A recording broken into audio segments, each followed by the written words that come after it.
So the Magic schedule for 2026 is out, and it's not looking great. We are here to give, once again, our unfiltered thoughts. We got our notes. We just moved, and we're also going to go over not only the sets releasing this year and our thoughts on that, but ways to stay positive going into 2026, because it might be a rough year for Magic. As you can see, we moved recently, so excuse our set.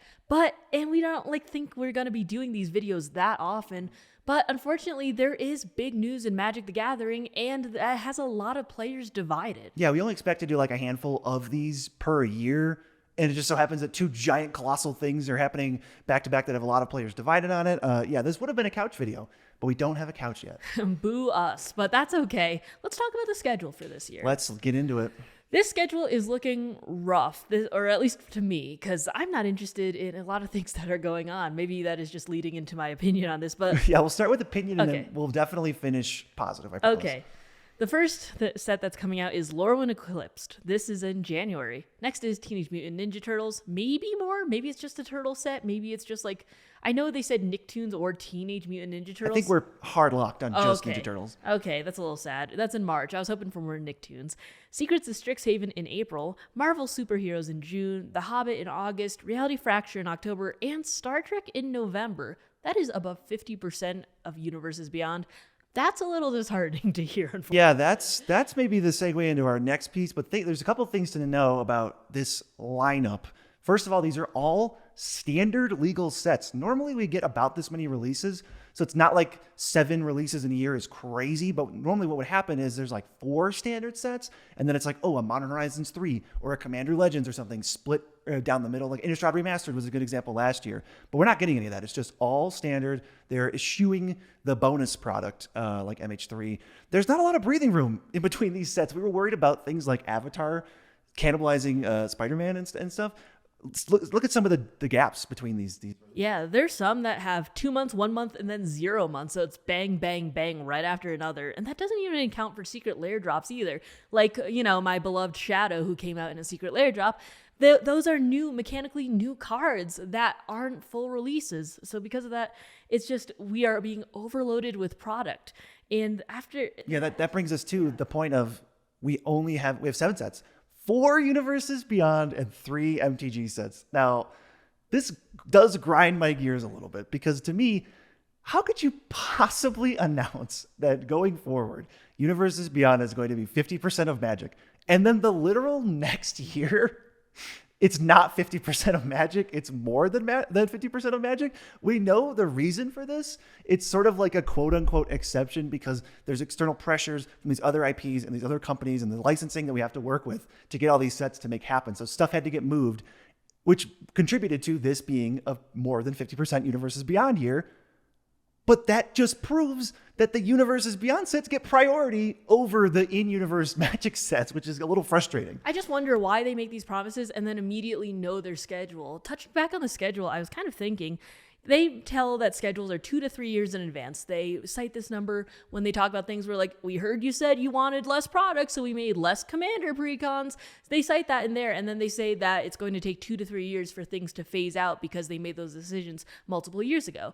Multiple years ago, they did talk in 2021 about Universes Beyond will never be in Standard, and that's about 4 years ago. Did everything really shift that much in a year where we're wondering? It's from no, it will never be into Standard to there are 4 Magic the Gathering Universes Beyond sets in Standard in 4 years. Does the decision making change that much in that short of time? Maybe if nothing else, it feels a little weird, like the communication channels on that. Yeah, it feels like they ramped it up behind the scenes. It's not like the game can't change. The game has to change at some point. Mark Rosewater touches on this in his blogatog a little bit where he's like, I said white doesn't draw cards, and the game has to change. It's healthy. I feel like when you're making promises this close in succession to the actual product happening, and then you feel like it kind of feels like a slap in the face or a lie in that regard.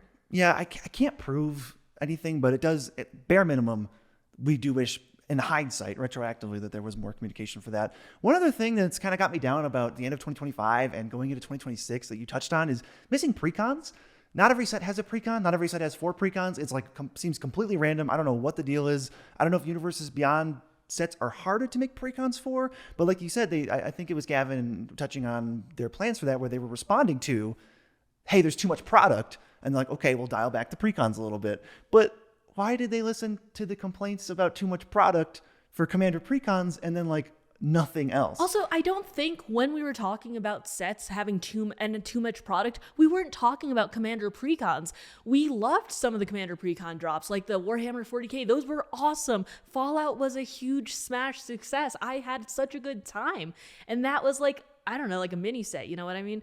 But it was just, that's not where we were looking to bite out of product. We were looking for more things like if you don't care about The Hobbit and it's coming in November, you know what I mean? It's just, I feel like that was not the right place to put it out. Maybe you take out like the starter decks or the brawl kits. I personally don't know anyone who buys those, but I do know some people who pick up every single precon in XYZ colors, or I always pick up one precon out of a set. And with Avatar, I thought it would be such a smash hit to be able to do, you know, water, fire, earth, and air as the 4 precons. I think that's a no-brainer. Well, in our last video, we were like, thank God Avatar has That's precons. what I thought. Because we just assumed that's I think it was like the Commander bundles or something. Yeah, that's no. So the pre-release kits have multiple of the nations, like how Tarkir Dragonstorm had the clans and stuff. Yeah, so it's choose your own. I thought that would be such a smash hit, and I'm sorry to everyone who I got confused. I thought there were Commander product for this. Turns out it's Commander bundle, which is PAX Plus, I think. I think it's like PAX and a couple other things, and it feels kind of just like a gift bundle with the word Commander on it, and that feels a little bit cheap. Like a new player thing or something. Yeah, I do wish there were more precons, but I also can remember people complaining and being all like, there's precon fatigue. I used to buy every precon, and now I can't. But looking back, it's like, okay, can we just have our precons? Can we at least have our precons? We also complained about things like, oh, there's set fatigue. Bring back blocks, and they didn't do that. So the question is, why are we focusing on some and not all? Because when we say we are fatigued about Universes Beyond, you guys know it's just why they won't be listening to that, and it makes me wonder who gets final say. Is it a mass majority thing? Is it whoever's shilling money? Like, I just really don't know. Yeah, I mean, there was a lot of other good videos on this topic. Josh Lee Kwai was talking on the Command Zone, and he was like, well, if you're a business and you have to make cuts, the easiest thing to do is cut out your own thing so you don't bother anybody else because you're the one being bothered. You take on the burden. So I was like, oh, cool, we'll just cut out Commander precons. We'll just cut out this, and it'll be cut on our end, and then we can let everybody else in for that. And I want to talk about the properties that they're choosing. This isn't necessarily like, oh my God, this is a crazy conspiracy, but it just is something to note. Like some of the recent properties, when you look at Star Trek, Teenage Mutant Ninja Turtles, SpongeBob, and Avatar: The Last Airbender, those are all Paramount owned. Obviously, the last 3 are all Nickelodeon. Like, are we just gonna see,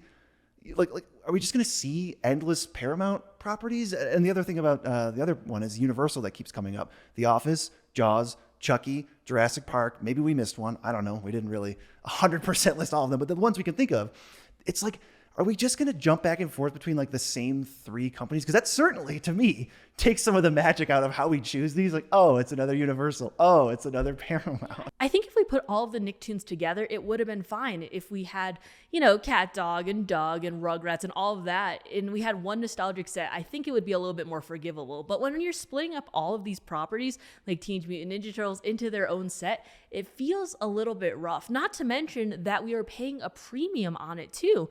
All these Universes Beyond sets are more expensive. You can see that in Avatar. You can see that in Spider-Man. And Final Fantasy. And the price of a draft booster is going up.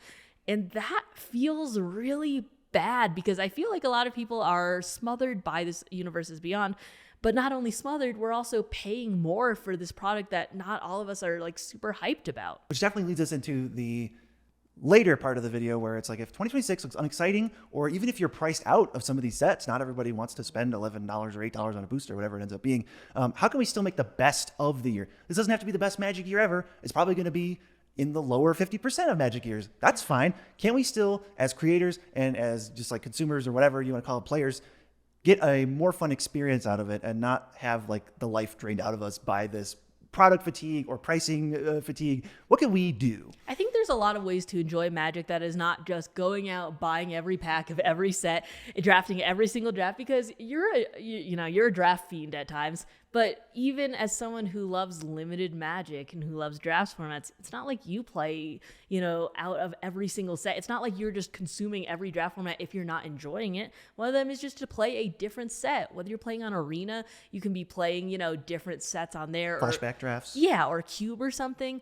Or you can be just picking up a different box if you want to draft with your friends and then just, of a previous set. Maybe one that came out earlier that year, maybe a month ago. It does remain to be seen, if you're talking about Arena, it does remain to be seen if the licensing issue with Through the Open Paths was just a Spider-Man thing, or if it's like everything from Marvel because they don't want Marvel Snap to have any competitors. I don't know, but that's kind of like neither here nor there. I don't know. I hope to God it's not that again. No one wants that. But it's like, if you look at the lineup, we're sort of like alternating. It goes Lorwyn, in-universe, out, in-universe, out, in-universe, out, sort of, basically alternating between those 7. So one thing we can look at if you're really only into the in-universe sets is we can extend the life of sets with your friend groups, your play groups. I think brewing around the set in not just this superficial way, every single set, spoiler alert, every single set this year, don't complain about it because it's hard, we already know about it. Every single set this year is going to be on the heels of a different set. And you're going to learn about half of this set before you've even sleeved up your first commander deck with whatever set. When Lorwyn comes out, you're going to get half of Ninja Turtles already spoiled. So when we extend the life of sets, maybe we go a little deeper. Maybe we build like some kind of janky thing. Maybe you have deck building challenges with friends, something to spice up maybe commander, just squeeze a little bit more value out of the sets that you are going to show up for. Yeah, maybe you explore a couple of commanders that you were curious about, but you didn't have the time to build if you were trying to go from set to set. Maybe if you, like BZ, like building cubes, maybe you enjoy it in more of a budget way. Maybe you build a cube. Maybe you do some more theory crafting on like Moxfield, not a plug. I think there are a lot of ways to enjoy the set. Maybe you like to check out like the stories. I know people really like the stories of Magic. People really like exploring the artwork of Magic. There are a lot of ways to enjoy it rather than just buying every single pack of every single new set. I mean, one trap that is easy to fall into is just forgetting about a set after the next set comes out. And that is not a mandatory thing. That's what businesses want us to do because that's how businesses stay afloat and make more money make more money this year than they did last year. But we don't have to do that. I mean, the one thing you want to touch on too is reprints. Yeah, I am always very excited about reprints overall. Reprints are just like really fun and they seem like a nice little surprise. Even in Universes Beyond, there's always one or two really nice reprints. And when you are, spicing up your commander deck, I think these are great ways to just keep in the know about the set without diving so deeply that you feel product fatigue. The Shocklands and Edge of Eternities, for instance, that is such a nice way to be able to be like, oh, hey, that is awesome. A Shocklands used to be so much for a playset. Now I can pick them up for sub $10 each. I'll enjoy it from that because there's really cool art. And then if I didn't feel like Edge of Eternities, I can just go back and, look at it later or just skip it and go back to something else. Yeah, and like if TMNT has Mana Vault with some pizza on it in the sewer, maybe you just tune in for that, say, oh my God, I can save $20 on a Mana Vault for a couple weeks. Pick it up in that window, get out. You don't need to see the rest of TMNT if it's not for you, but that is one upside of these sets. They could easily have reprints and stuff that is already in Magic that you could pick up, even the base copies from the Magic Universe sets for cheaper. You could also just treat it like the olden days when sets weren't coming out every single month. If you wanted to just go, okay, I'm going to enjoy Lorwyn for 3 months, and then maybe I'll look at a new set in 3 more months. If you're not the type of person to get FOMO or anything like that, or just, look at a card from afar, say that's cool, and then still enjoy a set, you can do that and take it at your own pace. We love new cards, obviously. We love checking out new ones and, evaluating the best ones, seeing what slots into our deck. But if that's not for you, if you don't like consuming Magic that way, you don't have to. And I think you really should just take it at your own pace and enjoy it at your own leisure. And I know one thing that will certainly help. This is not for everybody, but one thing that will certainly help you with feeling burnt out and feeling like every single day is spoiler day is maybe pulling back a little bit from social media. That's not possible for everyone, but I know that we did it a while back. It is like the greatest thing I've ever done. I feel like I have one less headache every single day because I'm not looking at 85 pieces of new content or 85 pieces of news of just about whatever the top post of Reddit is. It's like, oh, this card got spoiled today. It's like, okay, I'm okay. Oh, those people have a problem with this, or oh, this artwork, oh, this person's in trouble. Like, that's not 100% for everyone, but I have to recommend it. Yeah, I think Reddit is one of the places where you find the most spoilers. It's like, look at this new shiny thing. And that's cool if you're into that, but I turned Reddit notifications off of my phone because it kept giving me push ones about that. And I'm a little fatigued, even as a content creator. Reddit can be so negative also. I mean, I definitely super important to take things at your own pace. You could totally skip TMNT and just play Lore Win Eclipse for twice as long if you really want to. One thing we're going to try personally as a channel is not abandoning a set when the next set spoilers come out. I want to go deeper. I want to play more dedicated games, like on gameplay with Deckmasters. I want to have like a couple Lore Win Eclipse episodes. Even when TMNT's out, we can do a TMNT episode and then another Lore Win Eclipse episode. Like that could help make the set feel like it's still here with us, you know? Yeah, I think it's also just showcasing cool cards. It doesn't have to be just commanders from Lore Win Eclipsed. Maybe I'm not into any of the commanders there, but if I have a really cool card that I'm really excited to play, maybe I build a deck around that. Maybe, you know, Breach the Multiverse and C Double and stuff were some of my favorites of March of Machines, but I didn't build anything out of there, but it's still a nod to how cool that set was and how much fun I had in that set. Right, and then I know for us, like if Star Trek doesn't land, I think that's in October, we can go more in depth on Reality Fracture from earlier. I think that's how that works. Maybe it's October Reality Fracture. We can't keep it Look, straight. there's so many Look, if sets. Star Trek doesn't do well, we can talk more about Reality Fracture. Look, there's so many sets here. It's hard to keep it straight sometimes, but I think that overall the public, like I feel like we have a lot of very similar opinions about the public. So, or about this as the public does. So if we are going to also not like a set and the general consensus is the set is not great for Commander, which, you know, that's what we talk about. If it's great for Modern, that's awesome. But unfortunately, if it's not good for Commander, we're probably not going to talk about it. Yeah. Then we'll linger on something else. We'll go back. We'll make new topics. We'll do more gameplay. We'll highlight other cool cards, other cool topics that have happened this year. And I don't want to get down about this. Magic's still our favorite games. We love playing Magic. Yeah, we want to help at least do our part to make 2026 still feel awesome, still feel very fun. Like Magic is not dead. And unfortunately, these Universes Beyond products are probably, even though we're not going to like all of them, I bet 1 out of 4 of these is poopy, but they're all going to sell well. They're all going to bring new people into the game, and they're going to confirm that, hey, we're going to be stress tested until something breaks on the consumer side, but it's not really the diehard Magic people that are going to decide that. It's like the random people buying booster packs coming in from other IPs. So until that stress test is like completed and we know the maximum amount of tolerance we can have, it's going to keep coming. But Magic's not dead.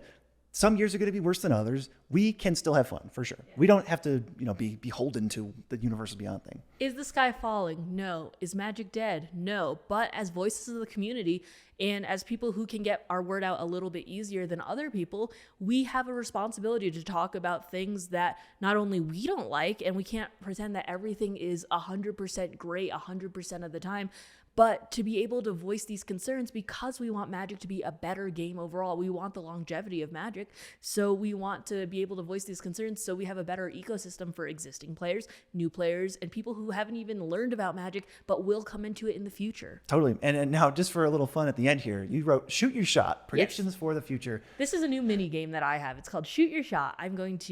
You're going to give a prediction, and we're going to score it 1 through 10. 1 is very, very Likely?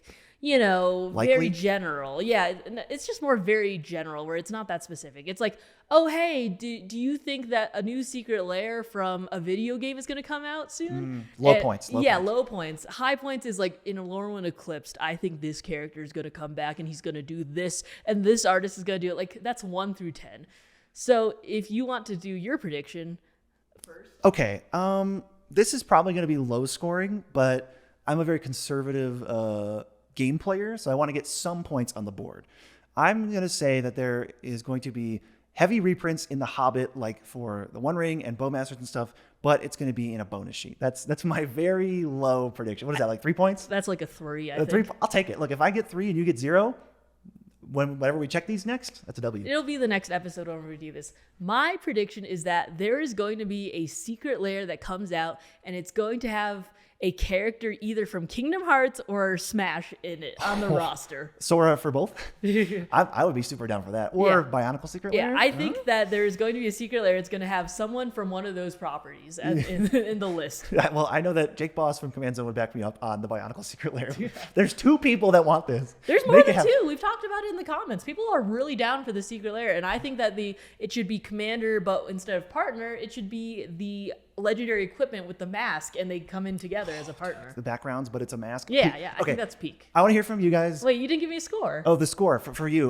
Your score for the video game character, I will say that's 2 specific properties is 6. Okay. 6 out of 10. Cool. But I want to hear from you, and what I want to hear from you is something positive that we can look forward to in 2026, or one way we can help make things a little bit less, I don't know, Bleak. bleak. That's a great word. Make things less bleak. That's what I want to hear from you, and we'll see you in the next couch video.